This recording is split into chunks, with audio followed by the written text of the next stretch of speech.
7 গোলে জিতলাম। মানে বহুদিন বাদে এত টেনশন মুক্তভাবে ম্যাচ দেখলাম, এটাও ভালো লাগলো।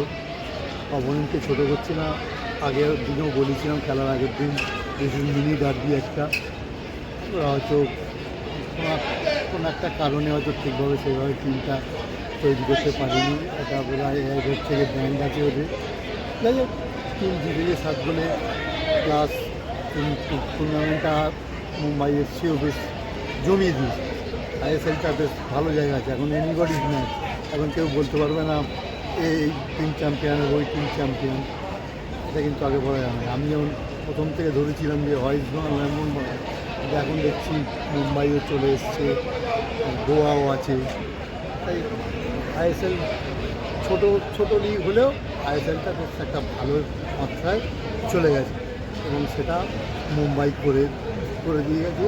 আমাদেরও সুবিধা হয়েছে। আমরা এখন আফসোস করে তো লাভ নেই, যেটা চলে গেছে সেটা নিয়ে হবে না। আমাদের কেরল পয়েন্টে যদি 2 পয়েন্ট থাকতাম তাহলে আমরা মোহনমানের ওপরে চলে যেতাম, সেকেন্ড পজিশনে চলে যেতাম।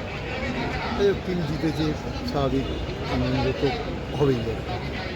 কিন্তু মোহামেডান আছে বাংলার একটা ক্লাব, ঐতিহ্যশালী ক্লাব, তাদের এরকম দুরবস্থা বিকাশ তুমি প্রাক্তন ফুটবলার হিসেবে ওদের ভিতরের খবর জানি না, তবে যেটুকু শুনেছি ওদের একটা মানে এআইএফএফ বলারা মানে নতুন প্লেয়ার সই করানোর একটা ব্যান্ড আছে, কোনো একটা কারণে হয়তো ব্যান্ড আছে, সেই জন্য ওরা কোনো একটাই টিম বোধ হয় যে টিমে কোনো ফরেনার একটা হবে, সুতরাং তাতে খুব দুর্বল হবেই। তো ছোটো করে দেখছি না, কারণ মোহামেডান একটা সময় মোহামেডান টিম প্রধানের অন্যতম দাবিদার ছিল। মোহামেডান ম্যাচ আমরাও যখন খেলেছি তখনও তারা খুব ফাইট করতো, এত ইজি হবে ভাবিনি।